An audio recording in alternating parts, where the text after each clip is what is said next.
प्यारे परमेश्वर, सच्चे से समय के लिए आपको धन्यवाद देते हैं। आज के इस बाइबल वचन समय को भी आप आशीषदायक बना के दीजिए। इन वचनों को पढ़ते वक्त हमें सही मार्ग में आप चलाइए। यीशु मसीह के नाम से मांगते पिता, आमीन। न्यायियों अध्याय 1।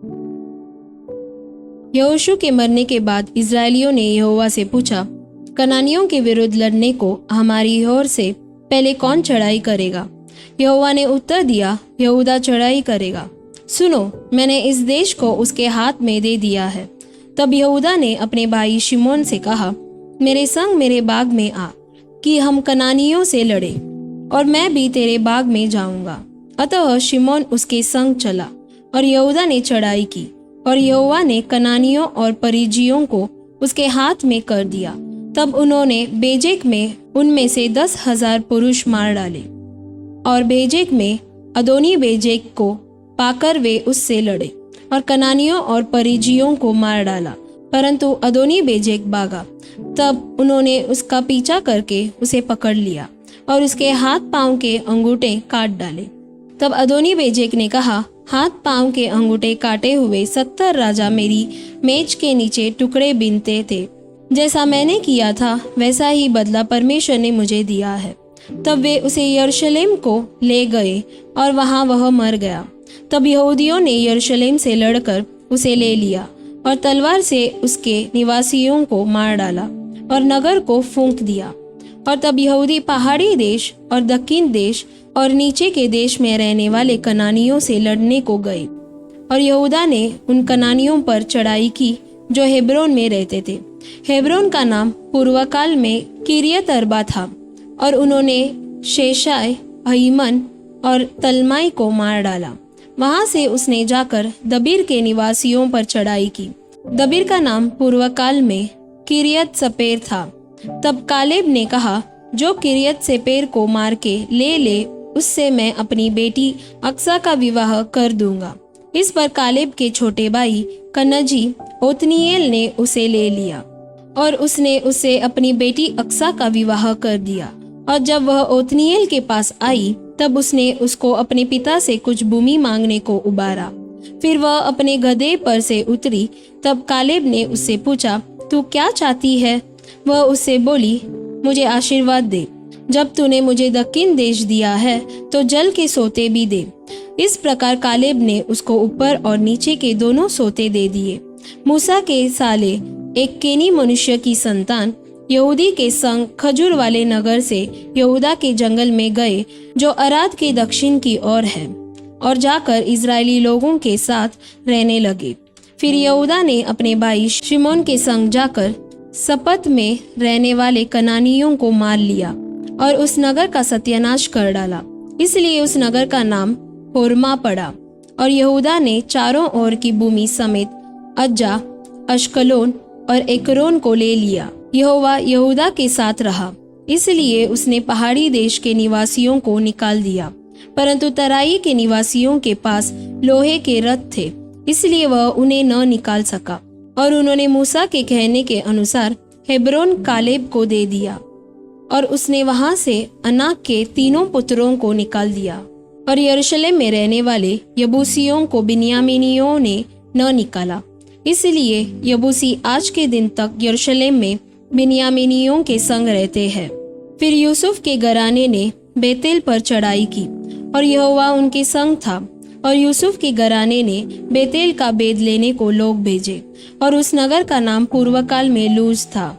और बेदियों ने एक मनुष्य को उस नगर से निकलते हुए देखा, और उससे कहा, नगर में जाने का मार्ग हमें दिखा, और हम तुझ पर दया करेंगे। जब उसने उन्हें नगर में जाने का मार्ग दिखाया, तब उन्होंने नगर को तो तलवार से मारा, परंतु उस मनुष्य को सारे घराने समेत छोड़ दिया। उस मनुष्य ने हित्तियों के देश में जाकर एक नगर बसाया, और उसका नाम लूज रखा, और आज के दिन तक उसका नाम वही है। मनश्शे ने अपने अपने गांवों समेत बेतशान, तानाक, दोर, इबलाम और मगिदों के निवासियों को न निकाला। इस प्रकार कनानी उस देश में बसे ही रहे। परंतु जब इजरायली सामर्थी हुए, तब उन्होंने कनानियों से बेगारी ली, परंतु उन्हें पूरी रीति से न निकाला। इब्राहिम ने गेजेर में रहने वाले कनानियों को न निकाला, इसलिए कनानी गेजेर में उनके बीच में बसे रहे। जबूलून ने कितरोन और नहलोल के निवासियों को न निकाला, इसलिए कनानी उनके बीच में बसे रहे और उनके वश में हो गए। आशेर ने अक्को, सीदोन, अलाब, अकजीब, हेलबा, अपिक और रहोब के निवासियों को न निकाला, इसलिए हाशेरी लोग देश के निवासी कनानियों के बीच में बस गए, क्योंकि उन्होंने उनको न निकाला था। नप्ताली ने बेतशेमेश और बेतनात के निवासियों को न निकाला, परंतु देश के निवासी कनानियों के बीच में बस गए। तो अभी बेतशेमेश और बेतनात के लोग उनके वश में हो गए। एमोरियों ने दानियों को पहाड़ी देश में भगा दिया और तराई में आने न दिया, इसलिए एमोरी हेरेस नामक पहाड़, अयलोन और शालबीम में बसे ही रहे। तो अभी यूसुफ का घराना यहाँ तक प्रबल हो गया कि वे उनके वश में हो गए और एमोरियों के देश की सीमा अक्रबीम नामक पर्वत की चढ़ाई से आरंभ करके ऊपर की ओर थी। आमीन। पहला कुरिन्थियों अध्याय 12। हे भाइयों, मैं नहीं चाहता कि तुम आत्मिक वरदानों के विषय में अनजान रहो। तुम जानते हो कि जब तुम अन्य जातीय थे तो गूंगी मूर्तियों के पीछे जैसे चलाए जाते थे वैसे चलते थे। इसलिए मैं तुम्हें चेतावनी देता हूँ कि जो कोई परमेश्वर की आत्मा की अगुवाई से बोलता है वह नहीं कहता कि यीशु स्थापित है, और न कोई पवित्र आत्मा के बिना कह सकता है कि यीशु प्रभु है। वरदान तो कई प्रकार के हैं, परंतु आत्मा एक ही है, और सेवा भी कई प्रकार की है, परंतु प्रभु एक ही है। और प्रभावशाली कार्य कई प्रकार के हैं, परंतु परमेश्वर एक ही है, जो सब में हर प्रकार का प्रभाव उत्पन्न करता है, किंतु सबके लाभ पहुंचाने के लिए हर एक को आत्मा का प्रकाश दिया जाता है। क्योंकि एक को आत्मा के द्वारा बुद्धि की बातें दी जाती है और दूसरे को उसी आत्मा के अनुसार ज्ञान की बातें, किसी को उसी आत्मा से विश्वास और किसी को उसी एक आत्मा से चंगा करने का वरदान दिया जाता है। फिर किसी को सामर्थ्य के काम करने की शक्ति, और किसी को भविष्यवाणी की, और किसी को आत्माओं की परख, और किसी को अनेक प्रकार की भाषा, और किसी को भाषाओं का अर्थ बताना। परंतु ये सब प्रभावशाली कार्य वही एक आत्मा कराता है, और जिसे जो चाहता है वह बांट देता है। क्योंकि जिस प्रकार देह तो एक है और उसके अंग बहुत से हैं, और उस एक देह के सब अंग बहुत होने पर भी सब मिलकर एक ही देह है, उसी प्रकार मसीह भी है। क्योंकि हम सब ने, क्या यहूदी हो, क्या यूनानी, क्या दास हो, क्या स्वतंत्र, क्या ही आत्मा के द्वारा एक देह होने के लिए बपतिस्मा लिया, और हम सबको एक ही आत्मा पिलाया गया। इसीलिए कि देह में एक ही अंग नहीं, परंतु बहुत से हैं। यदि पाँव कहे मैं हाथ नहीं, इसलिए देह का नहीं, तो क्या वह इस कारण देह का नहीं? और यदि कान कहे मैं आंख नहीं, इसलिए देह का नहीं, तो क्या वह इस कारण देह का नहीं है? यदि सारी देह आंख ही होती तो सुनना कहाँ होता? यदि सारी देह कान ही होती तो सूंघना कहाँ होता? परंतु सचमुच परमेश्वर ने अंगों को अपनी इच्छा के अनुसार एक एक करके देह में रखा है। यदि वे सब एक ही अंग होते तो देह कहाँ होती? परंतु अब अंग तो बहुत से हैं, परंतु देह एक ही है।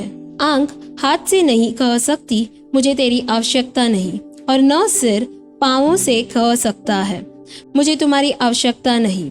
परंतु देह के वे अंग जो दूसरों से निर्बल लगते हैं बहुत ही आवश्यक है। और देह के जिन अंगों को हम आदर के योग्य नहीं समझते, उन्हीं को हम अधिक आदर देते हैं। और हमारे शोभाहीन अंग और भी बहुत शोभायमान हो जाते हैं। फिर भी हमारे शोभायमान अंगों को इसकी आवश्यकता नहीं, परंतु परमेश्वर ने देह को ऐसा बना दिया है कि जिस अंग को आदर की घटी थी उसी को और भी बहुत आदर मिले, ताकि देह में फूट न पड़े, परंतु अंग एक दूसरे की बराबर चिंता करे। इसलिए यदि एक अंग दुख पाता है तो सब अंग उसके साथ दुख पाते हैं, और यदि एक अंग की बड़ाई होती है तो उसके साथ सब अंग आनंद मनाते हैं। इसी प्रकार तुम सब मिलकर मसीह की देह हो और अलग अलग उसके अंग हो। और परमेश्वर ने कलीसिया में अलग अलग व्यक्ति नियुक्त किए हैं, प्रथम प्रेरित, दूसरे भविष्यद्वक्ता, तीसरे शिक्षक, फिर सामर्थ्य के काम करने वाले, फिर चंगा करने वाले और उपकार करने वाले और प्रबंध करने वाले और नाना प्रकार की भाषा बोलने वाले, क्या सब प्रेरित है? क्या सब भविष्यद्वक्ता है? क्या सब उपदेशक है? क्या सब सामर्थ्य के काम करने वाले हैं? क्या सबको चंगा करने का वरदान मिला है? क्या सब नाना प्रकार की भाषा बोलते हैं? क्या सब अनुवाद करते हैं? तुम बड़े से बड़े वरदानों की धुन में रहो, परंतु मैं तुम्हें और भी सबसे उत्तम मार्ग बताता हूँ। आमीन। दूसरा शमूएल अध्याय 22 1-25। जिस समय यहोवा ने दाऊद को उसके सब शत्रुओं और शाऊल के हाथ से बचाया, उस समय उसने यहोवा के लिए इस गीत के वचन गाए। उसने कहा, यहोवा मेरी चट्टान और मेरा गढ़, मेरा छुड़ाने वाला, मेरा चट्टान रूपी परमेश्वर है, जिसका मैं शरणागत हूँ। मेरी डाल, मेरा बचाने वाला सिंह, मेरा ऊंचा गढ़ और मेरा शरणा स्थान है। हे मेरे उद्धारकर्ता, तू उपद्रव से मेरा उद्धार किया करता है। मैं यहोवा को जो स्तुति के योग्य है पुकारूंगा और अपने शत्रुओं से बचाया जाऊंगा।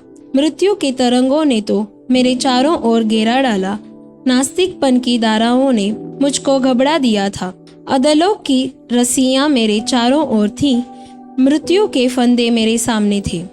अपने संकट में मैंने यहोवा को पुकारा और अपने परमेश्वर के सम्मुख चिल्लाया। उसने मेरी बात को अपने मंदिर में से सुन लिया और मेरी दोहाई उसके कानों में पहुंची। तब पृथ्वी हिल गई और डोल उठी और आकाश की नींवें कांपकर बहुत ही हिल गईं, क्योंकि वह अति क्रोधित हुआ था। उसके नतनों से धुआं निकला और उसके मुंह से आग निकलकर भस्म करने लगी, जिससे कोयले दहक उठे। वह स्वर्ग को झुकाकर नीचे उतर आया और उसके पांवों तले घोर अंधकार छाया था। वह करूब पर सवार होकर उड़ा और पवन के पंखों पर चढ़कर दिखाई दिया। उसने अपने चारों ओर के अंधियारे को मेघों के समूह और आकाश की काली घटाओं को अपना मंडप बनाया। उसके सम्मुख के तेज से आग के कोयले दहक उठे। यहोवा आकाश में से गरजा और परम प्रधान ने अपनी वाणी सुनाई। उसने तीर चला चला कर मेरे शत्रुओं को तितर बितर कर दिया और बिजली गिरा गिरा कर उसको परास्त कर दिया। तब समुद्र की ताह दिखाई देने लगी और जगत की नेवें खुल गईं। यह यहोवा की डांट से और उसके नतनों की सांस की जोंक से हुआ। उसने ऊपर से हाथ बढ़ाकर मुझे थाम लिया और मुझे गहरे जल में से खींचकर बाहर निकाला। उसने मुझे मेरे बलवंत शत्रु से और मेरे बैरियों से, जो मुझसे अधिक सामर्थी थे, मुझे छुड़ा लिया। उन्होंने मेरी विपत्ति के दिन मेरा सामना तो किया, परंतु यहोवा मेरा आश्रय था। उसने मुझे निकालकर चौड़े स्थान में पहुंचाया। उसने मुझको छुड़ाया, क्योंकि वह मुझसे प्रसन्न था। यहोवा ने मुझसे मेरे धर्म के अनुसार व्यवहार किया। मेरे कामों की शुद्धता के अनुसार उसने मुझे बदला दिया, क्योंकि मैं यहोवा के मार्गों पर चलता रहा और अपने परमेश्वर से मुंह मोड़कर दुष्ट न बना। उसके सब नियम मेरे सामने बने रहे और मैं उसकी विधियों से हट न गया। मैं उसके साथ खरा बना रहा और अधर्म से अपने को बचाए रहा, जिसमें मेरे फंसने का डर था। इसलिए यहोवा ने मुझे मेरे धर्म के अनुसार बदला दिया, मेरी उस शुद्धता के अनुसार जिसे वह देखता था। आमीन।